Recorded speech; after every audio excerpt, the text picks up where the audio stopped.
መምህር ጦመልሳን እንኳን በሰላም መጡ። እንዲያው በዛሬ ሰኔ 22 ቀን የዕለት ወንጌል የማቴዎስ ወንጌል ምዕራፍ 22 ቁጥር 1 ጀምሮ እስከ 23 የሚነበብ የወንጌል ክፍል አለ እና ከዚህ መንግስተ ሰማያት ለልጁ ሰርግን ያዘጋጀ ንጉስን ትመስላለች ይላል። እስኪ እንዲያው ይችን ቢያብራሩልን። እሺ፣ አመሰግናለሁ። ተናጋሪው አምላካችን ልዑል እግዚአብሔር ነው። የጻፈው ቅዱስ ማቴዎስ ነው። ለአጠቃላይ ለጊዜው ለደቀ መዛሙርቱ ቢነገር ፍጻሜው ግን ለሁላችን ነውና መንግስተ ሰማያት ለልጁ ሰርግን ያዘጋጀ ንጉስን ትመስላለች ነው የሚለው። ክርስቶስ ንጉስ ነው። ንጉሱ ቅድመ ዓለም ሳይፈጠር ጀምሮ ያላንጋሽ የነገሰ ብቸኛ ንጉስ ማን ነው ቢባል አምላካችን ልዑል እግዚአብሔር ነው። ክብር ምስጋና ለስሙ ይድረሰውና ለልጁ ሰርግን ያዘጋጀ ንጉስን ትመስላለች ነው የሚለው የመጽሐፍ አውዱ። ስለዚህ ልጁ የተባለ አዳም ነው በመጀመሪያ መታየት ያለበት ማለት ነው። አዳም ነው። መንግስተ አዳምን የፈጠረው አምላካችን ልዑል እግዚአብሔር እንደው ረዘም ይላል እንጂ አዳም የመጀመሪያ ቀዳማዊ ፍጥረት ነው። ነገር ግን በዛ ዓለም ላይ አዳም እየበላው የሚኖረው የሚጠብቀውም ትእዛዝ ተላልፎለት ነበር። ያንን የሚበላውን እየበላ የሚጠጣውን እየጠጣ የሚጠብቀውን ቢኖር አትብላ የተባለውን ዕፀ በለስ ባይበላ ኖሮ ሺህ ዓመት እየኖረ ታድሶ የሚኖርበትን ዕፀ ሕይወት የምትባል አምላካችን ልዑል እግዚአብሔር አዘጋጅቶለት ነበር። ነገር ግን አትብላ ያለውን በልቶ የአምላኩን የልዑል እግዚአብሔርን ትእዛዝን በመተላለፉ ያችን የሚወርሳትን መንግስተ ሰማያት አጥቷል ማለት ነው። የመጀመሪያው ይሄን ይመስላል፣ አዳም ነው። በሁለተኛ ደረጃ ልጅ የተባለው እግዚአብሔር ወልድ ነው።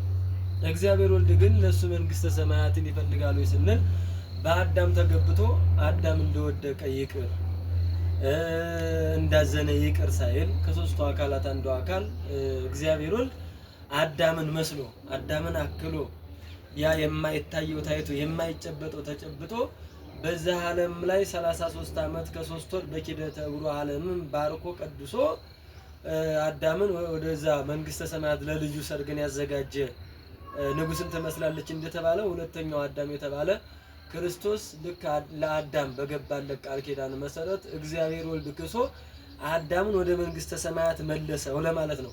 እንግዲህ በሰርግ ቤት እንደሚታወቀው ተድላ ደስታ አለ፣ ዘፈን ጨዋታ፣ መብል መጠጥ አለ፣ ህዝብና ይዛው ይገናኝባታል። አዝማደ መራዊና ወመራት ማነው ሙሽሪትና ሙሽራው ይዋሃዱባታል። እንደዛ ሁሉ ልክ በመንግስተ ሰማያትም ተድላ ነፍስ አለ ነው። ከገባችሁ መውጣት ካገኛችሁ ማጣት የለባትምና ያን ይመስላል መንግስተ ሰማያቱ ምሳሌ ባጭሩ። እሺ ቁጥር 4 ላይ ሁሉም ተዘጋጅቷል ወደ ሰርጉ ቤት ኑ በሏቸው ይላል። እንደ ሁሉም ተዘጋጅቷል የሚለው ምን ለማለት ፈልጎ ነው? አሁን ወደ እግዚአብሔር ቤት ስንመጣ ያው የሰርጉ ቤት ቤተክርስቲያን ናት። የሰርጓ ቤት ራሷ ድንግል ማርያም ናት። ምንም እግዚአብሔር ቤት ስንመጣ የምናጣው ነገር የለም። እግዚአብሔር ለኛ ምን አዘጋጅቶልናል? እንደው ወደ ከምንበላው አልፈን ለነገር ድነታችን ለነፍሳችን ምን አዘጋጅቶልናል? እግዚአብሔር ልጅነትን ሰጥቶናል፣ ስጋ ወደሙ ሰጥቶናል፣ ንስሐን ሰጥቶናል፣ ጾም፣ ጸሎት፣ ስግደት እንዳጠቃላይ እነዚህ ሁሉ ለነፍሳችን መዳኛ መንገዶች ናቸው።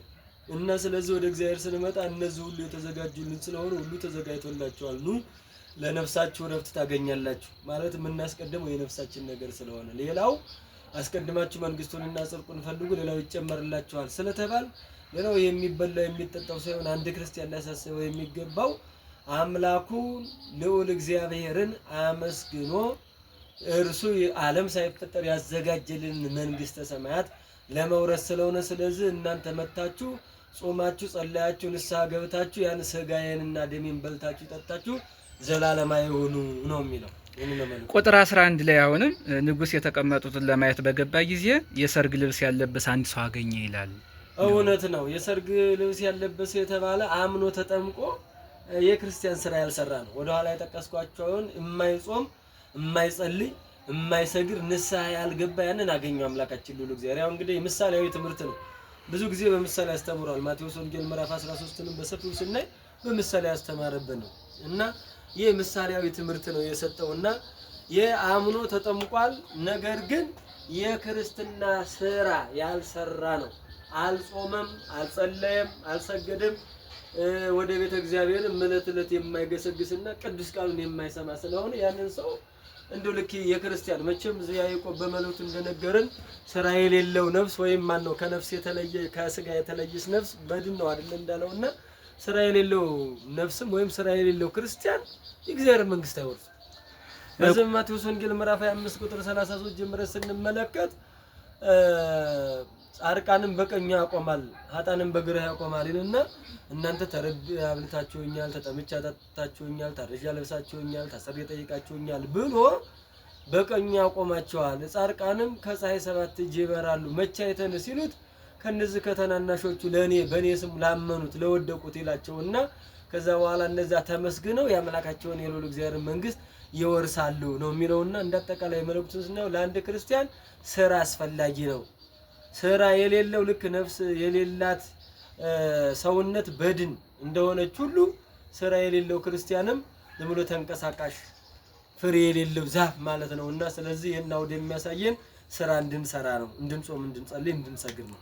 አሁንም የማቴዎስ ወንጌል ምዕራፍ 22 ቁጥር 14 ላይ ደግሞ የተጠሩ ብዙዎች ናቸው የተመረጡ ግን ጥቂቶች ናቸው ይላል። እንደዚህ ላይ አዎ ጥሪው እግዚአብሔር እውነት ነው፣ ቸር ነው እግዚአብሔር አምላካችን ልዑል እግዚአብሔር አንተ የንጉስ ልጅ ነህ፣ አንተ የካህናት ዘር ነህ፣ አንተ የቤተ መንግስት ዘር ነህ አላለም። የመጣው ለዓለሙ ሁሉ ስለሆነ ለምን ከተባለ የዓለሙ ፈጣሪው ራሱ ስለሆነ ዓለምን ያስገኘው እርሱ ስለሆነ ስለዚህ ለሁሉንም ጥሪው ተላልፏል። ነገር ግን ሁሉም ሰምተው ችላ ብለው አልፈውታል።